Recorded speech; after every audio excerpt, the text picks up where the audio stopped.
So today we're going to be fixing the biggest problem with my new Alfa Romeo Giulia, or new to me Alfa Romeo Giulia, and that is the infotainment. And you might be asking, well, what is the problem? And the problem is it doesn't have CarPlay, and I just like having CarPlay now, or Android Auto, but I'm an Apple user, so obviously it's CarPlay. And the way I'm going to do this is by putting in a like a controller box basically, and the control box that I've gone for is this one from Integrated Automotive. They're based here in the UK. Looks to have some good reviews. I did look at going for some cheaper ones, but they had quite a few mixed reviews. Some people saying they're really good, and then some people saying they were very intermittent. Where everything I've read about the Integrated Automotive stuff has been really good, so I thought, oh, why not give it a go? So, what do you get in your box of bits? So, it's obviously nicely packaged. So you get, I've actually already been in here, so I've unpacked bits of it. Get an air freshener.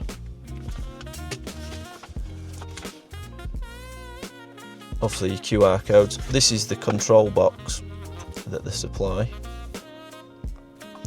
And this is basically what interrupts the signal and puts your CarPlay or Android Auto into it.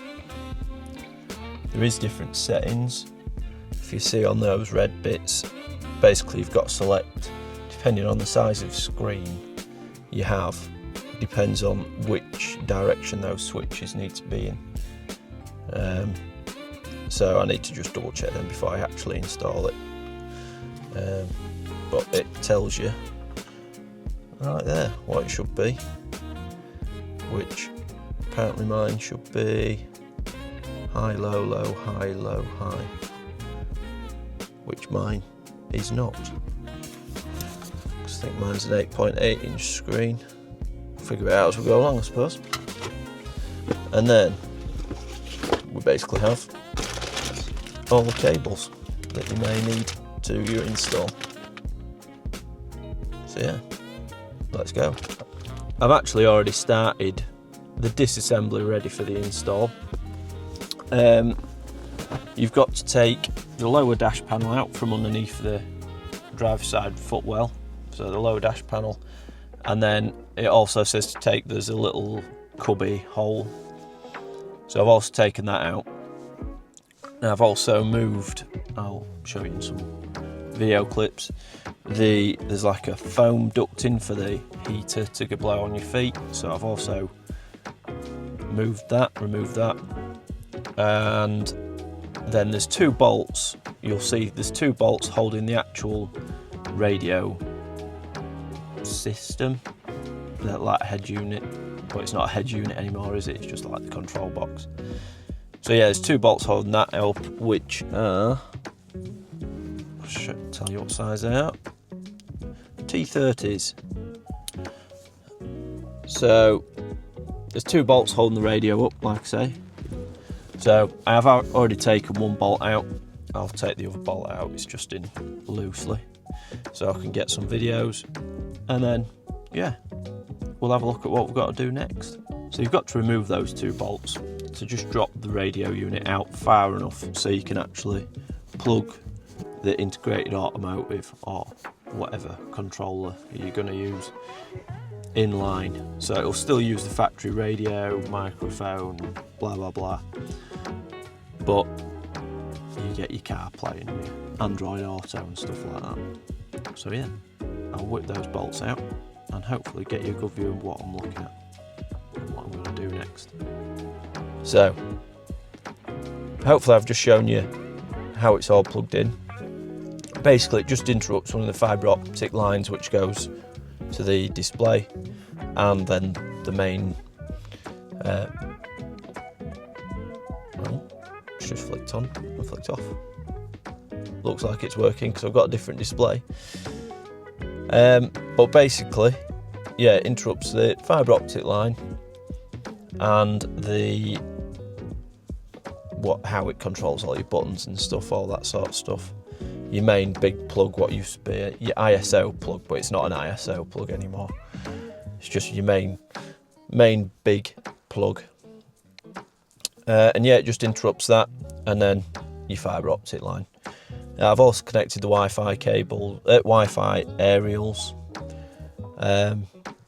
So yeah, it did just flick on momentarily and then flick back off. So hopefully I've done it all right. So I should just have to press and hold menu for 2 seconds.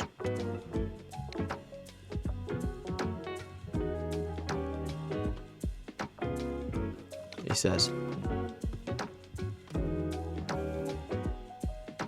Right, press and hold menu. Yeah, and now we're in the actual update, or not updated, but what will allow me to do my CarPlay and Android Auto. So I'll connect it to Bluetooth.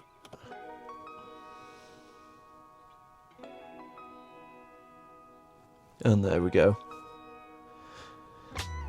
CarPlay all up and running and functional by the looks of it. So yeah. I mean, I can't go anything because I can't play any music. But I'm hoping now that should just fire up every time, listen to the music. My only thing is I don't always like using CarPlay without a touchscreen, but beggars can't be choosers at this point. And I'd rather have it without a touchscreen than not have it at all, if that makes sense. So yeah, I'll button it all back up and we'll go for a little drive, I think. So, she's all put back together. We're out for a little drive. And yeah, it's working really well, as expected. It's added CarPlay. Pheasant, don't you move. Yeah, it's working really well. Really happy with it. There's a few little bits, like I don't really like using CarPlay without a touchscreen, but I knew that it wouldn't have touchscreen capabilities when I bought this. You've got to do everything through the dial, which is fine. It's just sort of figuring out how to do stuff with the dial when you're so used to touchscreen stuff nowadays. And then the other thing, it doesn't show the aircon or the climate control settings, but when you're on the CarPlay mode. But if you go back to the normal Alfa Romeo like infotainment display, it does show you there, so it only takes 2 seconds to go check what your climate control's set at. So it's not the end of the world, they're just like little things that I've noticed. But everything else is pretty good, fires up pretty much straight into CarPlay. Yeah, pretty happy with it. There is a screen mirroring thing that I've not actually tried yet. I'm trying in a minute when we pull over. But yeah, pretty happy with it. I would definitely recommend to anyone who's got a Giulia, or I believe this one works for a Stelvio as well. But any car, I think they do them for any car that has a screen but doesn't necessarily have CarPlay. So it's worth having a look. I think CarPlay and Android Auto is like the best thing to come to cars in the last 10-15 years really, in terms of just like creature comforts. I almost killed a pigeon. Just makes everything easier. Yeah, I don't really like having cars without it.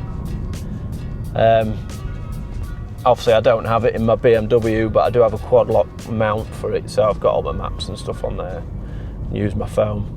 I don't really like having screens in old cars. I quite like to have them looking pretty retro, so obviously I wouldn't put one in my E30, but I'm digressing here. So I'll find a place to pull over, we'll have a little flick through the menus, try this screen mirroring, and I'll, yeah, that'll be that. But it's super easy install. Took me, I don't know, half an hour to 45 minutes, and that was filming bits. I haven't filmed a huge amount of it because it's quite a difficult thing to film. So as you can see, it's all working. I've obviously not got any volume on at the minute because I don't want to do any copyright infringements or anything like that. But yeah, it's all done through this little infotainment controller, and it works. Obviously got your maps, and all your other apps that you want. There's my mate Ben, for some reason I've got some pictures on here. But yeah, all works as CarPlay does. But I want to try some out.